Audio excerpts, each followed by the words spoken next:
Otherwise ಯಾರು information ಕೊಡ್ತಾ ಇದ್ದಾರೋ whether it is the union or what it is ನನಗೆ ಗೊತ್ತಾಗ್ತಾ ಇಲ್ಲ. ಬೆಮೆಲ್ ಏನು ಮ್ಯಾನುಫ್ಯಾಕ್ಚರ್ ಮಾಡ್ತಾ ಇದ್ರು ಅದು ಆಲ್ರೆಡಿ ಎವ್ರಿಥಿಂಗ್. ಅವರು ಇವಾಗ ಎಕ್ಸ್ಪ್ಯಾನ್ಷನ್ಗೆ ವೆನ್ ಎಕ್ಸ್ಪ್ಯಾನ್ಷನ್ ಮಾಡಬೇಕಂದ್ರೆ KGF ಅಲ್ಲೇ ಮಾಡಬೇಕು ಅಂತೇನಿಲ್ಲ. ಅವರು ಎಲ್ಲೆಲ್ಲಿ ಎಕ್ಸ್ಪ್ಯಾನ್ಷನ್ ಮಾಡಬೇಕು ಅಂದ್ಕೊಂಡಿದ್ದಾರೋ, ಇವಾಗ ಮಧ್ಯಪ್ರದೇಶಲ್ಲಿ ಏನು ಮಾಡಬೇಕು ಅಂದ್ಕೊಂಡಿದ್ದಾರೋ, ಛತ್ತೀಸ್ಗಢಲ್ಲಿ ಏನು ಮಾಡಬೇಕು ಅಂದ್ಕೊಂಡಿದ್ದಾರೋ ಆ ಎಕ್ಸ್ಪ್ಯಾನ್ಷನಲ್ಲಿ ನಡೀತಾ ಇದೆ. ಛತ್ತೀಸ್ಗಢಲ್ಲಿ ಮಾಡ್ತಾ ಇರೋದು it is mainly for mining. Jharkhand, Chhattisgarh, Orissa is mainly for mining. ಅಲ್ಲಿ ಮೈನಿಂಗ್ ಎಕ್ವಿಪ್ಮೆಂಟ್ಸ್ ಮಾಡೋಕ್ಕೆ ಅಲ್ಲಿ ಒಂದು ಯೂನಿಟ್ ರೆಡಿ ಮಾಡ್ತಾರೆ. ಏನು ಮಧ್ಯಪ್ರದೇಶಲ್ಲಿ ಮಾಡ್ತಾ ಇದ್ದಾರೋ, ಏನು ಇವಾಗ ಬುಲೆಟ್ ಟ್ರೈನ್ ಅಂತ ಏನು ಮಾಡ್ತಾ ಇದ್ದಾರೋ ಅದಕ್ಕೆ ಕೋಚಸ್ಸು ಮತ್ತು ಆ ಬುಲೆಟ್ ಟ್ರೈನ್ ಏನು ಮ್ಯಾನುಫ್ಯಾಕ್ಚರ್ ಮಾಡಬೇಕು ಅದನ್ನು ಯೂನಿಟ್ನ ಮಧ್ಯಪ್ರದೇಶದಲ್ಲಿ ಮಾಡ್ತಾರೆ. KGF ಅಲ್ಲಿ ಏನೇನು ನಡೀತಾ ಇದೆಯೋ, manufacturing of bulldozers used for coal mining, excavators to use excavated mud, defence HMP trucks to carry personnel, small tanks, guns, missiles ಅದು ಇಲ್ಲೇ ಮಾಡ್ತಾರೆ. Defence armed recovery vehicles to recover break down tanks ಅದನ್ನು ಇಲ್ಲೇ manufacture ಮಾಡ್ತಾರೆ. ಇಷ್ಟು ಇಲ್ಲಿ ಏನು manufacture ಮಾಡ್ತಾರೆ ಇದನ್ನು ಯಾವುದೂ ಸ್ಟಾಪ್ ಮಾಡೋಕ್ಕೆ ಹೋಗ್ತಾ ಇಲ್ಲ ಅವರು. So the new things which are ಏನು ಬೇಕಾಗಿದ್ದೋ ಅದನ್ನು ಅಲ್ಲಿ ಮಾಡೋಕ್ಕೆ ಅಲ್ಲಿ ಯೂನಿಟ್ಸ್ ರೆಡಿ ಮಾಡ್ತಾರೆ. Not doing anything. Bullet train ಅಂತ ಏನು ಬರ್ತದೆ 2027 ಏನು ಅಹಮದಾಬಾದ್ ಟು ಡೆಲ್ಲಿ, ಬಾಂಬೆ ಟು ಡೆಲ್ಲಿ ಏನು ಮಾಡಬೇಕಾಗಿದೆಯೋ ಆ ಬುಲೆಟ್ ಟ್ರೈನ್ ಎಕ್ವಿಪ್ಮೆಂಟ್ಸ್ ಆ್ಯಂಡ್ ಆ ಕೋಚಸ್ನ ಅಲ್ಲಿ ಪ್ರೊಡಕ್ಷನ್ಗೆ ಅದು ಮಾಡ್ತಾರೆ. ಮಧ್ಯಪ್ರದೇಶದಲ್ಲಿ they have asked government of Karnataka for land 8/1/2025 request for allotment of 100 acres of land by state government at KGF on outright purchase. So ಇಂಥ ಒಂದು ಪರಿಸ್ಥಿತಿ ಇದ್ದಾಗ ಸ್ಟೇಟ್ ಗೌರ್ಮೆಂಟ್ಗೆ ನಮ್ಮ ಜಮೀನು ಕೊಡಿ ಅಂತ ಕೇಳಿದಾಗ ಇವರು ಇವತ್ತವರೆಗೂ ಅದಕ್ಕೆ ಕರೆಕ್ಟಾಗಿ ರೆಸ್ಪಾಂಡ್ ಮಾಡಿಲ್ಲ. ಸೊ ದಿಸ್ ಇಸ್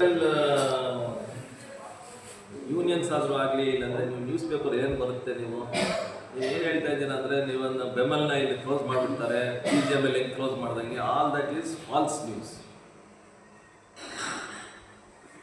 ನಾನು 4 ದಿನ ಹಿಂದೆ ಬೆಮೆಲ್ ಆಫೀಸ್ಗೆ ಹೋಗಿ ಕಾರ್ಪೊರೇಟ್ ಆಫೀಸ್ಗೆ ಎಲ್ಲ ಕೇಳ್ಕೊಂಡು ಬಂದಿದ್ದೀನಿ. This is what information they've given. Production ಏನು ನಡೀತಾ ಇದೆ ಅಂತ.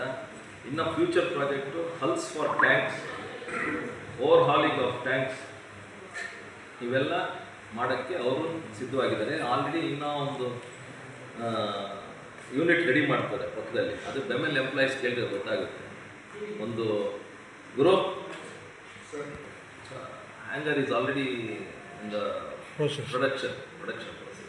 So once that is manufactured, the other new items which they are ready to manufacture, ಅದನ್ನು ರೆಡಿ ಮಾಡ್ತಾರೆ. ಬೆಮೆಲ್ ಏನು ಐಡಿಯಾ ಇದೆಯೋ ಅದು ಮಾಡೋಕ್ಕೆ ಅವ್ರು ರೆಡಿ ಇದಾರಲ್ಲ, ಅವ್ರ ದುಡ್ಡು ಅವರು ಜಮೀನು ಕೇಳ್ತಾ ಇದ್ದಾರೆ. ಇವಾಗ ಸ್ಟೇಟ್ ಗೌರ್ಮೆಂಟ್ ಕೊಡೋಕ್ಕೆ ರೆಡಿ ಇಲ್ಲ ಅಂದರೆ why are the asking? They are asking for expansion. ಅವರೇನು ಜಮೀನು ಸಿಕ್ಕೇ ತೊಗೊಂಡು ನಾವು ಇಟ್ಕೊಳ್ಳೋಕ್ಕಂತೂ ಇಲ್ಲ, ಎಕ್ಸ್ಪ್ಯಾನ್ಷನ್ ಮಾಡೋಕ್ಕೆ ಅವರು ಕೇಳ್ತಾರೆ. It is gone from an official letter has gone to the Deputy Commissioner Kolar District on January 2025. So I think even the MLA will be aware of this. The current circle rate of 6 lakhs per acre as notified via office memorandum LND CR 93/2020-21 dated 7/3/2024 issued by District Commissioner Kolar may be considered favorably. ಮತ್ತು ಪಾಪ unions ಅವರು ಮತ್ತು workers BEML close ಆಗಿಬಿಡುತ್ತೆ ಅಂತ ಏನೋ ಒಂದು ಆತಂಕ ಇದೆಯೋ, ಫಸ್ಟ್ ಅದನ್ನು ಕ್ಲಿಯರ್ ಮಾಡೋಣ ಅಂತ ನಾನು ಇಲ್ಲಿ ನಿಮಗೆ ಪ್ರೆಸ್ ಮೀಟ್ ಮಾಡ್ತಾ ಇದ್ದೀನಿ. ಏನೇನು ಮ್ಯಾನುಫ್ಯಾಕ್ಚರಿಂಗ್ ಮಾಡ್ತಾ ಇದ್ದಾರೋ, ಏನೇನು ಯೂನಿಟ್ಸ್ ರನ್ ಆಗ್ತಾ ಇದೆಯೋ ಅವೆಲ್ಲ ಹಂಗೆ ಕಂಟಿನ್ಯೂ ಆಗುತ್ತೆ. ಇದ್ರ ಜೊತೆ ಏನು ಹ್ಯಾಂಗರ್ಸ್ ಇನ್ನು ರೆಡಿ ಮಾಡ್ತಾ ಇದ್ದಾರೋ ಬೇರೆ ಪ್ರೊಡಕ್ಷನ್ ಮಾಡೋಕ್ಕೂ ರೆಡಿ ಆಗ್ತಾ ಇದ್ದಾರೆ. ಸೊ ಬೆಮೆಲ್ನ ಇಲ್ಲಿ ಕ್ಲೋಸ್ ಮಾಡಬೇಕು ಅಂತ ಏನು ಒಂದು ಸುಳ್ಳು ಸುದ್ದಿ ಏನು ಯಾರು ಇದು ಮಾಡ್ತಾರೋ ನನಗೆ ಗೊತ್ತಿಲ್ಲ, ಅದೆಲ್ಲ ಸುಳ್ಳು ಅಂತ ಹೇಳೋಕ್ಕೆ ಇವಾಗ ನಾನು ಇವತ್ತು ನಿಮಗೆ ಪ್ರೆಸ್ ಮೀಟಲ್ಲಿ ನಾನು ಹೇಳೋಕ್ಕೆ ಇಷ್ಟಪಡ್ತೀನಿ. ಈಗ ಬೆಮೆಲ್ ಎಲ್ಲ ನಾನೇ ಮಾಡಬೇಕು, ಎಲ್ಲ ನಾನೇ ತಿನ್ನಬೇಕು ಅಂತ ನಿಮಗೆಲ್ಲ ನೀವೇ ಇದು ಮಾಡೋಕ್ಕಾಗುತ್ತಾ?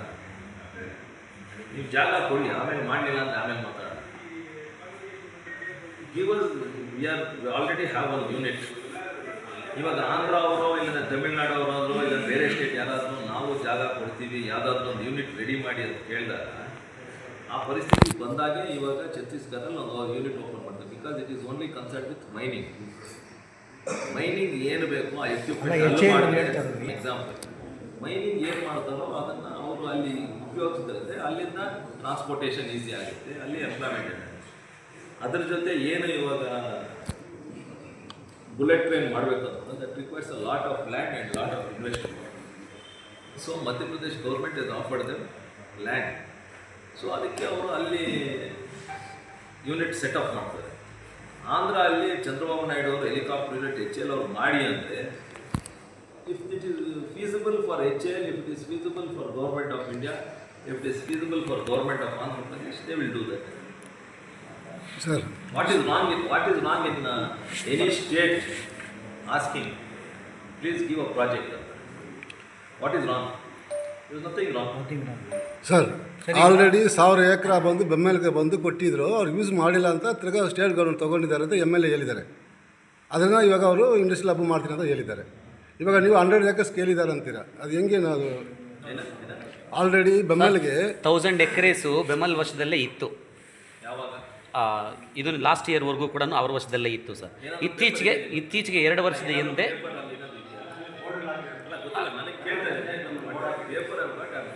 ಓಕೆ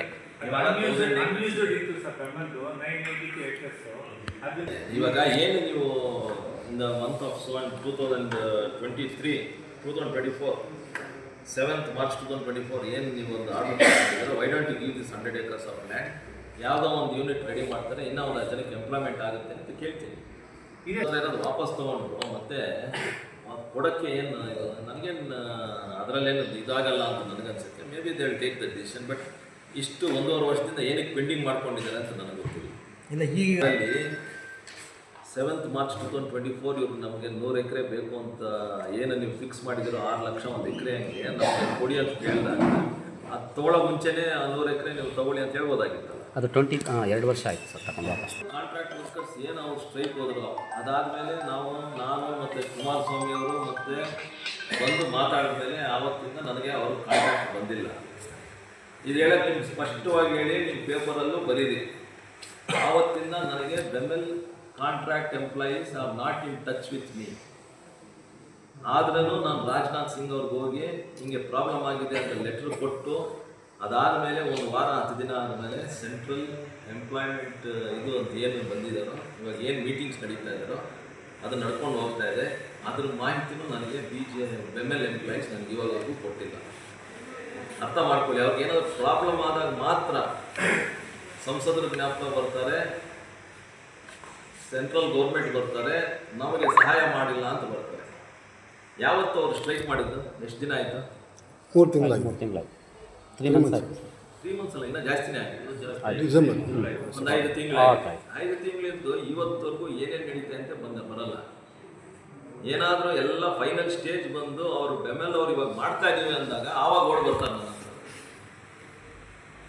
ಫೀಡ್ಬ್ಯಾಕ್ ಕೊಡಬೇಕಲ್ಲ ನನಗೂ. ಇದು ದಯವಿಟ್ಟು ಅರ್ಥ ಮಾಡ್ಕೊಳ್ಳಿ, ಪ್ರೆಸ್ ಅವರು ಅರ್ಥ ಮಾಡ್ಕೊಳ್ಳಿ, ಬೆಮೆಲ್ ಯೂನಿಯನ್ ಅವರು ಅರ್ಥ ಮಾಡ್ಕೊಳ್ಳಿ. ನಿಮ್ಗೆ ಏನೇನು ಪ್ರಾಬ್ಲಮ್ ಆಗುತ್ತೋ ಬಂದು ಹೇಳ್ತಾ ಇದ್ರೆ ನಮಗೂ ಮಾಹಿತಿ ಇರುತ್ತೆ. So that even I can talk to the management or talk to the ministry. ಏನು ಇಲ್ಲದೆ ಇದ್ದಾಗ ಲಾಸ್ಟಲ್ಲಿ 5 ತಿಂಗಳಿಂದ ಒಬ್ಬರು ಬಂದಿಲ್ಲ ನನ್ನ ಹತ್ರ. ಸ್ಟೇಟ್ಮೆಂಟ್ ಮಾತ್ರ ಮಾಡ್ತಾ ಇರ್ತಾರೆ, ಯಾರೋ ಒಂದು ಯೂನಿಯನ್ ಲೀಡರ್ಸು ಯಾರೋ ಅವರು ಇದು ಮಾಡ್ತಾ ಇರ್ತಾರೆ, ಪ್ರೆಸ್ಸಲ್ಲಿ ನೋಡ್ತಾ ಇರ್ತೀನಿ. So what you want me to react? Possession certificate ಕೊಟ್ಟಿದ್ದಾರೆ, ಅದು ನಂಬರ್ಸ್ ಹೇಳ್ಬಿಡ್ತಿದ್ದೀನಿ. ಎಂಪ್ಲಾಯೀಸ್ ಇದ್ದಾರೆ, ಪೊಸಿಷನ್ ಸರ್ಟಿಫಿಕೇಟ್ 920 ಮೆಂಬರ್ಸ್ಗೆ ಕೊಟ್ಟಿದ್ದಾರೆ during February 2024. Balance possession certificate 1776 ಇದೆ. ಪ್ರಾಬ್ಲಮ್ ಏನಾಗಿದೆ ಅಂದರೆ 418 STBP ಎಂಪ್ಲಾಯೀಸ್ ಅಡಿಷನಲ್ ರೋಸ್ ಮತ್ತು 141 people have not remitted, sale value have not remitted till today. Remit ಮಾಡಬೇಕಾಗಿತ್ತಲ್ಲ ಇವರು ಇದಕ್ಕೆ 1 ಸ್ಕ್ವೇರ್ ಫೀಟ್ಗೆ ಎಷ್ಟು 10 rupees whatever it is. 1000 square ಫೀಟ್ಗೆ 10 rupees per square feet 1000 to 3000 rupees 20 ರೂಪಾಯಿ, ಅಬೌವ್ 3000 rupees 30 rupees ಅಂತ ಏನು ಫಿಕ್ಸ್ ಮಾಡಿದ್ರು, they have not paid. That balance is around 559 people. ಇದು ಎಲ್ಲ ಸೇರಿ ಫೈನಲ್ ಆಗಿ 1776 ಏನು ರೆಡಿ ಇದೆಯೋ ಅದ್ರ ಜೊತೆ ಈ 1217 which are being finalized for distribution has been pending. But court order ಏನಾಗಿದೆ ಅಂದರೆ 1 employee 1 house, ಅದರಲ್ಲಿ ಎಲ್ಲರೂ ಸೈನ್ ಮಾಡಿದ್ದಾರೆ during the settlement which has happen. ಅದರ ಪ್ರಕಾರ ಅವ್ರು ಮಾಡೋಕ್ಕೆ ಹೋದರೆ these people have to give back the additional houses. That is what they are asking. If they want possession certificate, ಅವರು ವಾಪಸ್ ಕೊಡಬೇಕಾಗುತ್ತೆ. ಪೊಸಿಷನ್ ಸರ್ಟಿಫಿಕೇಟ್ ಬೇಡ ಅಂದರೆ 2-3 ಮನೇಲಿ ಅವ್ರಿಗೆ ಕಂಟಿನ್ಯೂ ಆಗ್ಬೋದು. ಪ್ರಾಬ್ಲಮ್ ಈಸ್ ಪೊಸಿಷನ್ ಸರ್ಟಿಫಿಕೇಟ್ ತೊಗೊಂಡ್ರೇ ಅವ್ರಿಗೆ ಒಳ್ಳೆಯದು. ಆವಾಗ ಏನು ಅವರು ಸಿಗ್ನೇಚರ್ಸ್ ಮಾಡಿ ಏನು ಒಪ್ಕೊಂಡಿದ್ದಾರೆ ಸೆಟಲ್ಮೆಂಟಲ್ಲಿ, 1 ವರ್ಕರ್ 1 ಹೌಸ್ ಅಂತಿದೆ. So they are sticking on to that rules. ಈಗ ಎಕ್ಸ್ಟ್ರಾ ಏನು possession certificate you continue which will be considered as illegal. That is what they are saying. Let everything get settled.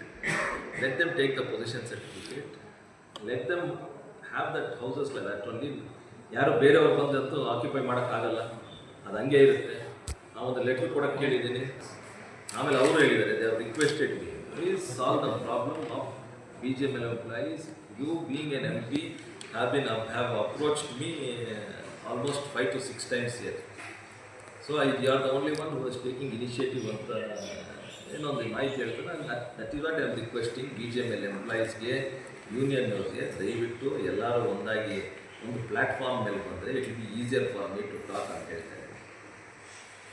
BGML employees to get the settlement of 257 crores or whatever it is. ಹೈಕೋರ್ಟಲ್ಲಿ ಏನಾಗಿದೆ, because ಹೈಕೋರ್ಟಲ್ಲಿ ಅವರು ಲಾಸ್ಟಲ್ಲಿ ಏನು ಹೇಳಿದ್ದಾರೆ ಅಂದರೆ they have gone as per the rules.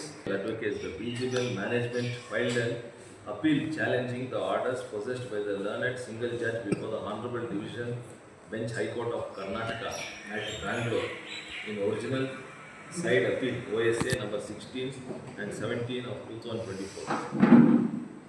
So they have gone for an appeal for that 250 crores ಏನು ಇದು ಮಾಡಿದ್ರು high court single bench. They have gone for an appeal. ಅಂದರೆ ಇವಾಗ ಎಲ್ಲೋ ಒಂದು ಕಡೆ ಕ್ರಿಕೆಟ್ ಇವಾಗ IPL ಜೋರಾಗಿ ನಡೀತಾ ಇದೆ. ಒಬ್ಬನು ವೈಡ್ ಅಂತಾನೆ, ಒಬ್ಬನು ನಾಟ್ ವೈಡ್ ಅಂತಾನೆ. They go for a third umpire decision. So I am asking these people, please become one. ಯಾರೋ ಒಬ್ಬರು ಜವಾಬ್ದಾರಿ ಕೊಡಿ, please solve this problem, whether it is an MP or whether it is MLA or whether it is next person. Please take the decision. ಅಷ್ಟೇ ನಾನು ಹೇಳ್ತೇನೆ. ನೀವು ಎಲ್ಲರೂ ಒಂದಾಗಿ ಯಾರೋ ಒಂದು ಇಲ್ಲ 2 ಇಲ್ಲಾಂದ್ರೆ 5 ಜನನ 3 ಜನನ ಒಂದು ಮಾಡಿ, these people are ready to take a decision from the all the 2800 management BGML employees ಅಂತ ಮುಂದೆ ಬಂದರೆ I can sit and talk ಅಂತ ನಾನು ಅದೇ ಅವತ್ತು ಹೇಳಿದ್ದೆ. ಅದಾದಮೇಲೆ ಸುಮಾರು ಒಂದು 15-20 ದಿನ ಆದಮೇಲೆ ಯಾರೋ ಒಂದು ಮೀಟಿಂಗ್ ಮಾಡಿ, who is the MP, what does he no ಅಂತ ಹೇಳಿದ್ರೆ, ವಾಟ್ ಡಸ್ ಹಿ ನೋ ಅಂದರೆ what ever I know I am putting it forward to the government of India. If I don't know, please give me information, please help me to understand things. I am not saying I am Lord, ನನಗೆ ಎಲ್ಲ ಗೊತ್ತು ಅಂತ ನಾನು ಹೇಳ್ತಾ ಇಲ್ಲ. ನನಗೆ ಇದ್ರ ಬಗ್ಗೆ ಗೊತ್ತಿಲ್ಲ ಅಂದರೆ ನೀವು ಮಾಹಿತಿ ಕೊಡಿ, ನಾನು ತಿಳ್ಕೊಳ್ಳೋಕೆ ರೆಡಿ ಇದ್ದೀನಿ. ಗೌರ್ಮೆಂಟ್ ಆಫ್ ಇಂಡಿಯಾ ಅಲ್ಲಿ ಹೋಗಿ ಹೇಳೋಕ್ಕೆ, ಅವ್ರಿಗೆ ಕನ್ವಿನ್ಸ್ ಮಾಡೋಕ್ಕೆ ಅವಕಾಶ ಮಾಡಿಕೊಡಿ ಅಂತ ಕೇಳ್ತಾ ಇದ್ದೀನಿ ಅಷ್ಟೇ ಹೊರತು I am not saying I am against anyone. Sir already 25 years ಆಗಿದೆ ಸರ್. ಇವ್ರು ಎಂಪ್ಲಾಯೀಸು ಒಟ್ಟಿಗೆ ಬರ್ತಾ ಇಲ್ಲ. ಇಷ್ಟು ನೆಕ್ಸ್ಟು ಬರ್ತಾರಂತ ಕನ್ಫರ್ಮ್ ಇಲ್ಲ, ನಮ್ಗೆ ಗೊತ್ತಿಲ್ಲ. ಅದು ಏನು ಪರ್ಮನೆಂಟ್ ಸಜೆಷನ್ ಏನು ತಗೊಂಡು 11 ತಿಂಗಳಾಯ್ತು ನಾನು MP ಆಗಿ. 11 ತಿಂಗಳಲ್ಲಿ ಸುಮಾರು ಒಂದು 5-6 ಸತಿ ಮಾತಾಡಿದ್ದೀನಿ BGML employees. This is the only solution which I am saying. Other than this there is no solution ಅಂತ ಹೇಳ್ತಾ ಇದ್ದೀನಿ. ಒಗ್ಗಟ್ಟಾಗಿ ಬಂದು ನಾನು ಮಾತಾಡಿ, ಇಲ್ಲಾಂದರೆ ನಾನು ಬೇಡ ನೀವು MP ನೀವು ಸಾಲ್ವ್ ಮಾಡೋಕ್ಕಾಗಲ್ಲ ಅಂದರೆ CM ಹತ್ರ ಹೋಗಿ, ಇಲ್ಲಾಂದರೆ ಮೈನ್ಸ್ ಮಿನಿಸ್ಟರ್ ಅವ್ರಿಗೆ ಕರ್ಕೊಂಡು ಹೋಗೋ ಜವಾಬ್ದಾರಿ ನಮ್ಮದು ಅಂತ ಹೇಳ್ತಾರೆ. I will take the initiative of taking you people to government of India, whether it is the secretary mines, whether it is ministry mines. ಸ್ವಲ್ಪ ಅರ್ಥ ಮಾಡ್ಕೊಳ್ಳಿ, ನಿಮ್ಮ ಪ್ರಾಬ್ಲಮ್ ಸಾಲ್ವ್ ಮಾಡ್ಕೊಳ್ಳೋಕ್ಕೆ ನನ್ನನ್ನು ಯೂಸ್ ಮಾಡ್ಕೊಳ್ಳಿ ಅಷ್ಟೇ. ನಾನು ಬೇರೆ ಏನು ಹೇಳ್ತಾ ಇಲ್ಲ. ಎಂಪ್ಲಾಯ್ಗೆ ನೀವು ಏನು ಹೇಳಿ ಅದಕ್ಕೆ ಒಂದು ಧೈರ್ಯ ಕೊಡೋ ಥರ ಏನಾದರೂ ಒಂದು ವಿಷಯಕ್ಕೆ ಅಂತ ಧೈರ್ಯ ಹೇಳಿ. ಅವ್ರು ಯಾರು ನನ್ನ ಹತ್ರ ಬರಲಿಲ್ಲ ಅಂದ್ರೆ ನಾನು ಏನಂತ ಧೈರ್ಯ ಇವಾಗ ಬಂದಿದ್ರಲ್ಲ ಸರ್, ಇವಾಗ ನಿಮ್ಮ ನಮ್ಗೊಂದು ಬಂದಿದ್ದಾರೆ. ಯಾರು ಬಂದಿದ್ದಾರೆ? ನಾನು ಹೇಳಿದ್ದೇನೆ 16-17 ಜನ ಏನು ಯೂನಿಯನ್ಸ್ ಇದೆಯೋ ದಯವಿಟ್ಟು ಅದನ್ನೆಲ್ಲ ಸರ್ ಅವರೆಲ್ಲ ಬರಲ್ಲ ಸರ್, ಅವರೆಲ್ಲ ಬರಲ್ಲ, ಅವ್ರು ಯಾರು ಇಲ್ಲ. ಓನ್ಲಿ ಲೆಟರ್ ಬೇಡ, ಇವನೇ ಲೆಟರ್ ಬೇಡ. BJML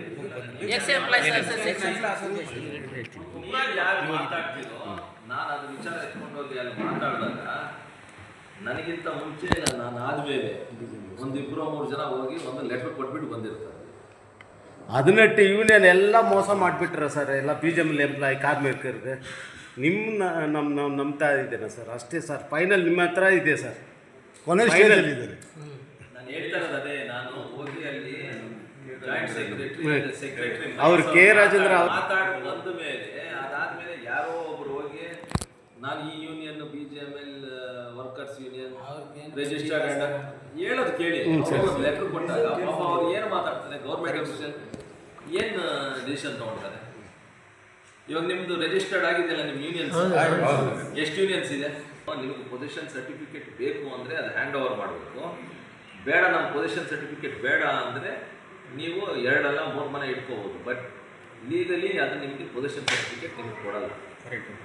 ಲೀಗಲ್ 2001ನಲ್ಲಿ ನೀವು ಸಿಗ್ನೇಚರ್ ಮಾಡಿದ್ದೀರ, ಆ ಸೆಟಲ್ಮೆಂಟಲ್ಲಿ ನೀವು ಮಾಡಿದ್ದೀರ 1 ಎಂಪ್ಲಾಯಿ 1 ಹೌಸ್. ಸೊ ಅದಕ್ಕೆ ಅವರು ಅದಕ್ಕೆ ಸ್ಟಿಕ್ ಆನ್ ಆಗಿ ಹೋಗ್ತಾರೆ. You have to go for that. But the problem is, according to the court, whatever they have signed, whatever is that, we have to follow the rules. So till the position certificate happens, we have to follow that. Because what they are saying is, they want to finalize it and give the position certificate. Once and so on. That is why they are giving the notice. I told that we have given a notice and they are in position of 2 or 3 houses. But they have already built houses. ನೀವು ಏನು ಹೇಳಿದ್ರೆ ಅದೆಲ್ಲ ಮಾಡಿದ್ದೀವಿ. ಅದಕ್ಕೆ ಅಂತೆಲ್ಲ notice.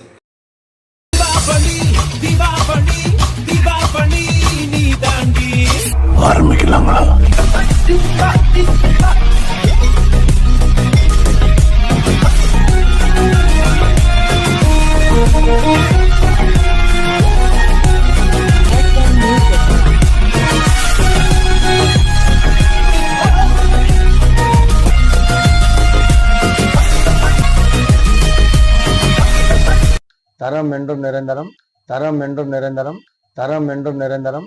வாங்க.